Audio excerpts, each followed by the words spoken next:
고민하면 쉬지 말아야 할 이유들이 너무 많잖아요. 그 깡이 어디서 온 것 같으세요? 생각보다 별일이 없고 사람들은 나에게 관심이 맞아, 없다. 맞아. 큰 문제들이 있을 테니 이거는 아무것도 아니다. 어... 네.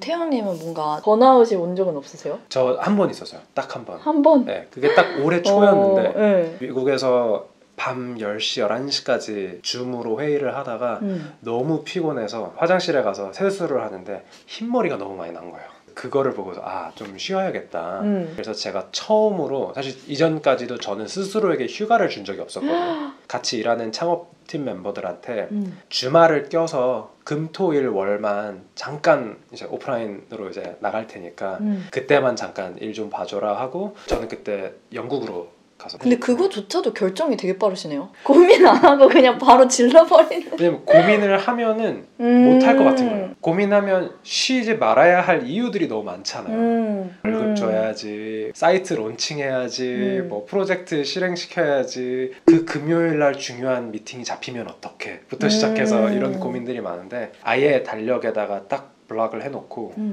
이때는 나만을 위한 시간, 오히려 훨씬 더 가서 푹 쉬고 생각들 정리를 많이 하고 올 수 있더라고요. 아, 너무 좋다. 근데 그렇게 약간 바로바로 내가 생각한 거를 질러볼 수 있는 그 어느 정도의 깡이 있어야 된다고 생각하거든요. 네. 그 깡이 어디서 온 것 같으세요? 작은 거를 계속 해봐서 그랬던 것 같아요. 왜냐면은 질러보는 거를 사람들이 무서워하는데 질러본 사람은 알아요. 아, 맞아. 생각보다 그렇게 세상이 무너지지 않는다는 걸. 아무리 내가 큰 뭔가를 질른다고 해도 생각보다 별일이 없고 사람들은 나에게 관심이 맞아, 없다. 맞아.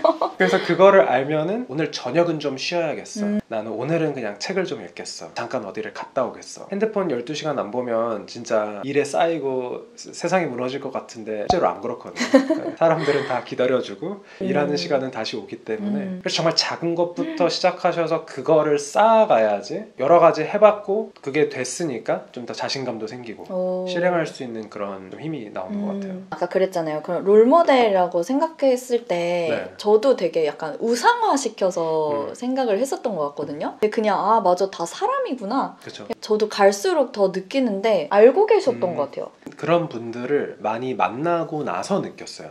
처음에는 저도 그런 우상화도 많이 하고 네네. 되게 와 대단한 분들이다 하다가 한 10년 전쯤에 제가 이제 세바시 프로그램을 너무 좋아해가지고 한국에 들어왔을 때 세바시 녹화하실 때마다 갔어요. 한두 시간 전에 가가지고 대단하다 진짜. 도와드릴 거 없나요? 와. 하면서 이제 같이 그런 제작진 분들이랑도 친해지면서 백스테이지로 데려가셔가지고 막 소개도 시켜주시고 그랬어요. 강사분들을. 대박. 그때 제가 너무나도 만나고 싶었던 분들도 되게 많이 만났고 의견이 두 개가 새로 생겼던 게 이분들 정말 대단한 분들이다. 이야기를 듣고 대화를 해보면 그거와 동시에 이 사람들도 그냥 사람이구나. 네. 저 사람도 결국 사람이고 나도 똑같은 사람인데 나도 할 수 있지 않을까. 저런 사람이 특별하니까 저럴 수 있다라는 고정관념은 벗어내고 내가 하고 싶은 걸 할 수 있지 않을까 해서.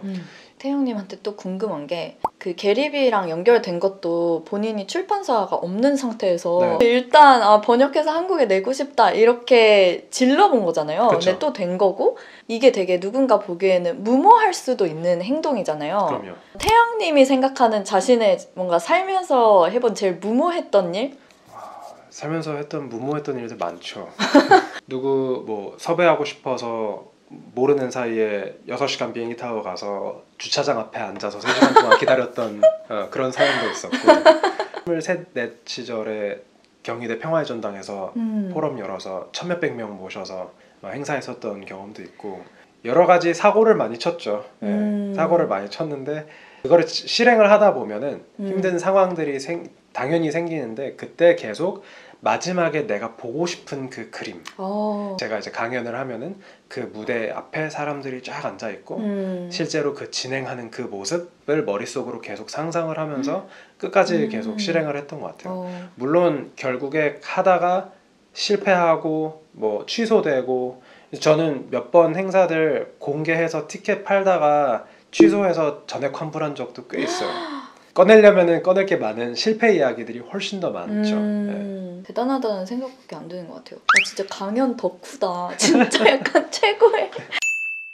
어제를 기점으로 30이 되셨잖아요. 네, 맞아요. 그래서 지금 그렇게 20대를 돌이켜보면 어떤 기분이 드세요? 10년간 정말 여러 가지 일을 많이 하면서 이때 정말 인생이 3개월 단위로 바뀌더라고요. 지난 10년간. 아, 지난 10년간? 네, 되돌아보면은 1월 달에 나는 앞으로 뭘 하고 싶어, 뭘 해야 되겠어 하면은 4월이 되면 그게 또 바뀌어 있고 7월이 되면 또 바뀌어 계속 있고 바뀌는. 계속 뭔가 새로운 게 들어오고 바뀌고 하니까 한편으로는 내가 굳이 장기적으로 계획을 세워야 할까? 네, 생각도 들고 이렇게 바뀔 건데 다른 한편으로는 지금 힘든 일이 있어도 3개월만 지나면은 이것도 어떻게든 극복하는 방법을 찾을 거야 라는 생각을 해서 낙담을 많이 안 하게 되는 것 같아요. 계약 성사가 안 됐다거나 막판에 취소가 됐다거나 뭐 이런 것들이 있으면은 이제 힘들죠. 뭐 스트레스 받고 신경 쓰고 잘한 결정일까 고민될 때도 있지만 내가 지난 10년간 시간을 되돌려 보면은 항상 3개월 단위로 계속 바뀌었기 이거 되게 때문에 좋은 조언이다. 네, 그래서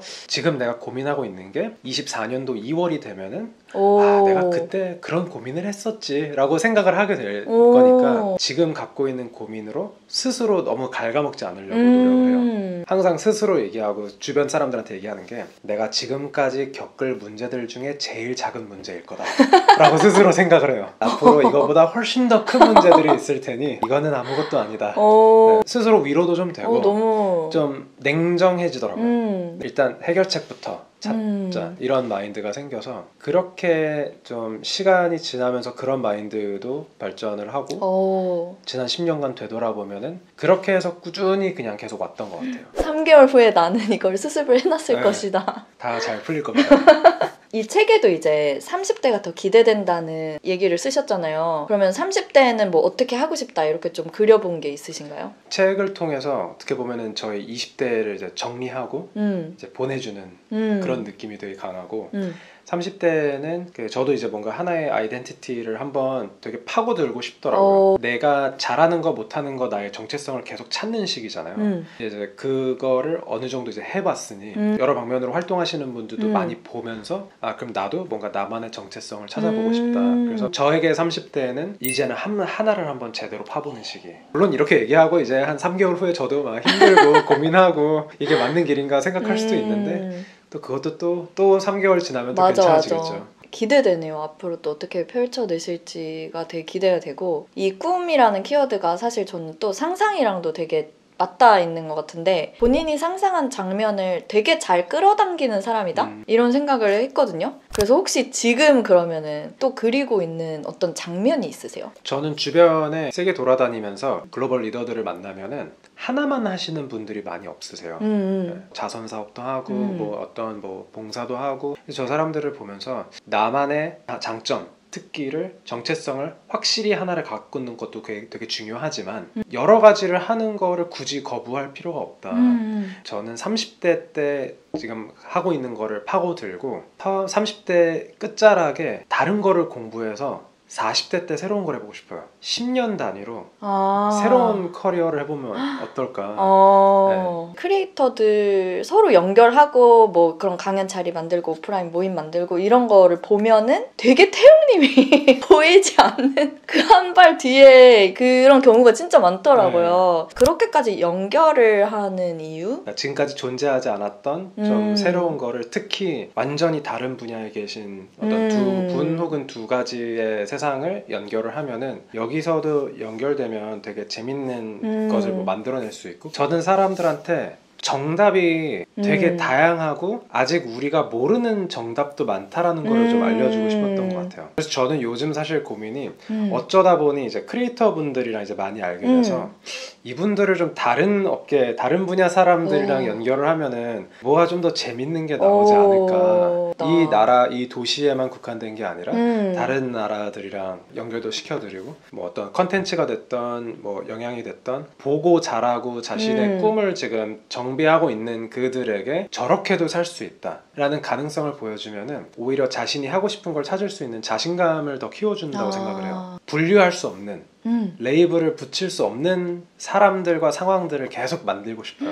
태영님은 엄청 판을 깔아주는 사람인 것 같아요. 사람들 볼 때는 그러니까 유명하고 영향력 있고 이런 것도 좋지만 정말 좋은 사람인지부터 보거든요. 이거는 결국은 정말 감이에요. 알잖아요. 만났을 때 아, 저 사람은 선하고 좋은 사람인지 제가 어울리는 이 사람들만이 성공한 사람들이라고 생각을 절대 안 해요. 내가 좋아하고 내가 어울리고 싶은 내가 같이 밥 먹고 놀고 싶은 친구들 그런 사람들을 같이 모아서 그 중에서 다른 일을 하거나 좀 연결시켜주면 되게 재밌을 것 같은데 하는 그런 분들을 연결을 시켜주는 그런 일을 계속 하고 있고. 그럼 세상이 정의하는 성공 말고 태영님이 생각하는 성공한 삶의 모습은 어떤 건가요? 저는 선택권이 많은 게 성공이라고 생각해요. 내가 뭔가를 하고 싶을 때 그걸 할 수 있는 그 선택권, 그 기회를 갖고 있는 게 그게 저는 가장 큰 성공이라고 생각하고 그거를 하려면은 결국은 세상에 뭐가 존재하는지를 알아야지 그 중에서 나한테 가장 잘 맞는 거를 찾을 수 있잖아요. 사람들한테 뭐 책을 내고 강연을 하면서 말씀을 드리는 게 바깥 세상에 대해서도 좀 꾸준히 관심을 갖고 계속 공부를 하셔라. 그래야지 거기에서 결국 내가 원하는 것을 그 중에서 찾을 수 있으니까.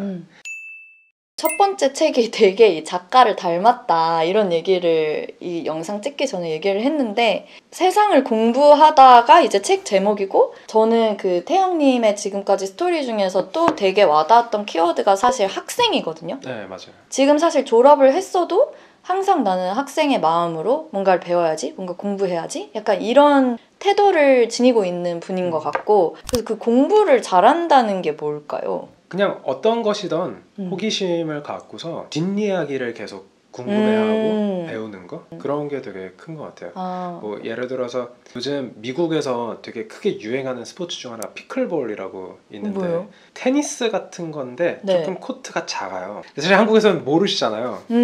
근데 어떻게 보면 그게 또 엄청난 기회가 될 수도 있죠. 그거에 그러네요. 대해서 아는 사람이 미국, 유럽 이런 데에서는 피클볼이라는 스포츠가 되게 유행을 하고 있는데 아시아에 들어오면 어떤 형식으로 들어올까 이런 이제 관심도 가질 수 있고 그래서 그런 좀 새로운 것들을 좀 계속 찾고 저도 사실 공부를 더 많이 해야 되지만 유행하는 것들은 많이 안 챙겨보고 나는 그런 거 관심 없어 하고서 문을 닫는 분들이 되게 많은데 그냥 사람들이 이런 거에 관심을 갖고 있는 저게 뭘까 요즘 뜨고 있는 것들이 뭘까를 정말 5분 10분 뭐 길게는 하루에 아침에 일어나서 30분 정도 뭐 소식지 같은 것들을 통해서 배우면은 그게 어느 정도 나중에 이제 시간이 지나면서 쌓여서 1년 후에 들었던 이야기나 생각나는 것과 또 연결이 돼서 또 새로운 게 나올 수 있고 그것도 결국 내가 그러니까 뭘 보고 있냐에 따라서 결정이 되는 것 같아요. 학생이라는 키워드가 나와서 그런데 이제 태영님 그 인스타그램 보니까 학생들이 불러주면 또 가시더라고요. 네, 맞아요. 제가 강연을 학생으로서 기획할 때 제일 서러웠던 게 돈 때문에 강연 안 오시겠다고. 그래서 제가 학생들이 모여서 초대를 하면은 어떤 비용 없이 그거 너무 다 좋은 가겠다. 것 같아요. 네, 라고 그래서 이거 한번 얘기했어요. 얘기하고 싶었어요. 바빠지겠네요. 본인도 학생이었을 때 그렇게 강연, 그럼요. 첫 강연을 만들었던 거고 그게 어떻게 생각하면 이렇게까지 그렇죠. 다 흘러온 거잖아요. 네네. 그렇게 또 돌려주고 계신 것 같아요. 혹시 요즘은 탐험하고 계신 또 새로운 세계가 있으신가요? 그 초코 과자처럼. 제가 요즘 개인적으로 되게 관심을 많이 갖고 있는 주제가 식량에 대한 문제예요. 식량이요? 네, 전 세계적으로 기후 문제에 네, 대해서는 대화가 굉장히 많잖아요.